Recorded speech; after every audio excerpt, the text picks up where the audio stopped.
सौतन की सुहागरात पार्ट 2। धूमधाम से शादी करने के बाद समर्थ और देविका घर आते हैं। घर पर सब उनका स्वागत करते हैं और सौम्या उनकी सुहागरात का इंतजाम करती है। समर्थ और देविका दोनों अपने रूम में बैठे बातें कर रहे होते हैं। तब देविका कहती है, सुनिए, आप इतना दूर क्यों बैठे हैं? नहीं, कुछ नहीं, बस थोड़ा सा थक गया हूँ। अगर आप कहें तो मैं आपका सर दबा दूं? अब नहीं, रहने दो, आप भी तो थकी होंगी। देविका आगे बढ़ते हुए कहती है, थक तो गई हूं पर आपकी सेवा करना पहला धर्म है मेरा। देविका झट से समर्थ के पैर पकड़कर दबाने लगती है। ऐसे ही कुछ देर निकल जाती है और समर्थ कहता है, अब रहने दो देविका, तुम भी आराम कर लो, तुम भी थकी थकी लग रही हो। देविका मना करते हुए उठ जाती है और अपने बालों को खोलकर समर्थ का सर दबाने लगती है और कहती है, मेरी थकावट तो आप ही दूर कर दोगे ना? इतना कहकर देविका अपने खुले बालों को समर्थ के ऊपर डालती है।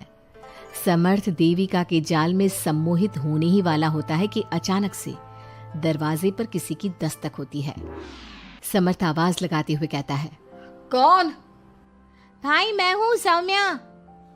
क्या है सौम्या? क्या बात है देविका, कैसा लग रहा है मेरी भाभी बनकर? कुछ बात आगे बढ़ी या नहीं? बात आगे बढ़ती कैसे? तू जो आ गई कबाब में हड्डी। अच्छा जल्दी बता, किस लिए आई थी?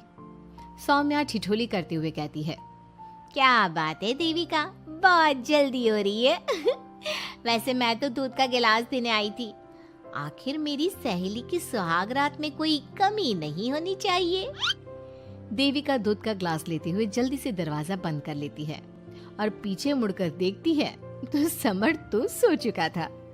देविका समर्थ को उठाते हुए कहती है, सुनिए समर्थ जी, उठ जाइए ना, सौम्या दूध देने आई थी, इसे पी लीजिए फिर आप सो जाना।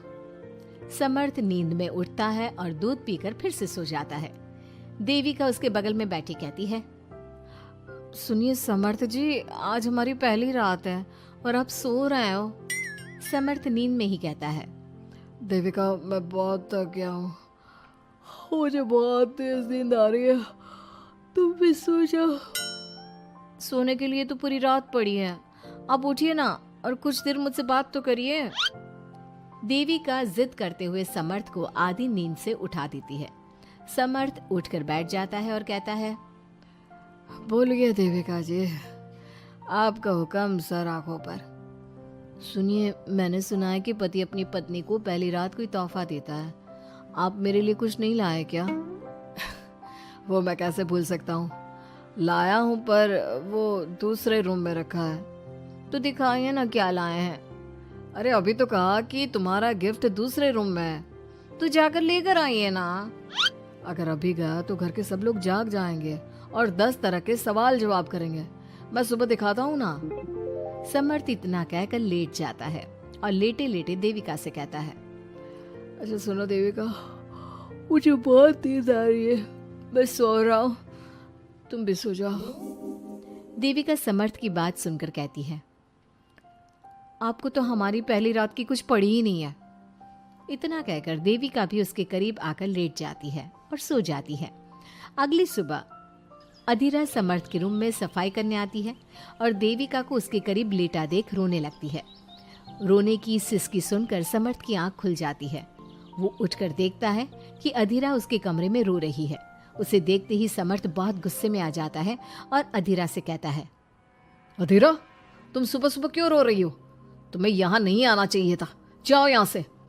समर्थ अधीरा का हाथ पकड़कर रूम के बाहर कर देता है और कहता है, अब बिना दरवाजा नॉक किए अंदर मत आना। इतने में देविका भी आ जाती है और समर्थ को भड़काते हुए कहती है, हाँ समर्थ जी, ये रो रो कर हमारे घर में अपशगुन कर रही है और अब ये देखो कैसे मगरमच्छ के आंसू दिखा रही है।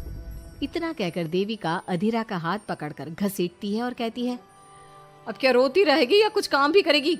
मुफ्त में रोटियां तोड़ने को नहीं मिलेगी यहाँ पर, चल उठ यहाँ से और कुछ काम कर।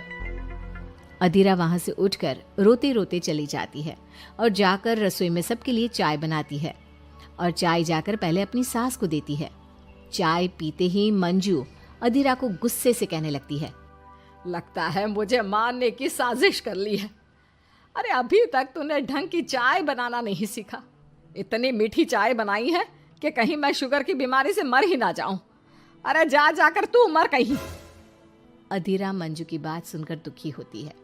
इतने में सौम्या वहां आ जाती है और कहती है, ये लो, महारानी अभी यहीं बैठी है और मैं पूरे घर में देख आई।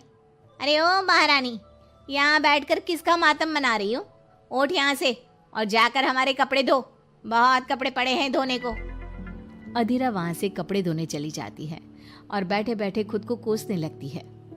हे भगवान, मुझे उठा ले तो अच्छा है, मैं थक गई हूँ इस जिंदगी से। ऐसे ही कुछ दिन निकल जाते हैं। अब समर्थ भी अपने काम पर जाना शुरू कर देता है।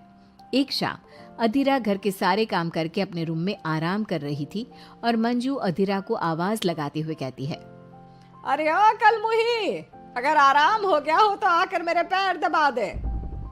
देविका उस समय वहीं से गुजर रही थी और समर्थ का घर आने का टाइम देखकर देविका मंजू से कहती है, माँ जी सुनिए, आप कहें तो मैं दबा दूं आपके पाँव। पता नहीं अधीरा कहाँ है। देविका मंजू के पांव दबाने बैठ जाती है और कुछ ही टाइम बाद समर्थ भी वहां आ जाता है और देविका को माँ के पांव दबाते देख बहुत खुश होता है। वो सीधे अपने कमरे में चला जाता है। समर्थ को देख मंजू देविका से कहती है, अच्छा सुन, जा जाकर खाना लगा दे। और समर्थ थक कर आया है ऑफिस से, जाकर उसे पानी को पूछ ले। देविका उठकर समर्थ के लिए खाना लगा देती है और रात में समर्थ और देविका सोने की तैयारी करते हैं। समर्थ कहता है, अच्छा देविका सुनो ना, मेरे पास आकर बैठो जरा। अरे पापा, मैं बहुत थक गई हूँ, मुझे नींद आ रही है। अरे आओ तो सही, आज तो मैं माँ के पाँव दबाते देखकर बहुत अच्छा लगा। अच्छा क्यों नहीं लगेगा भला? पूरा दिन घर के काम किए हैं और शाम को माँ की सेवा।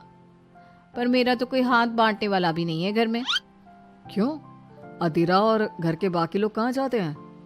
अधीरा की तो बात ही मत करो, वो महारानी तो बस मटर गश्ती करती रहती है और घर का सारा काम ना मुझे ही करना पड़ता है।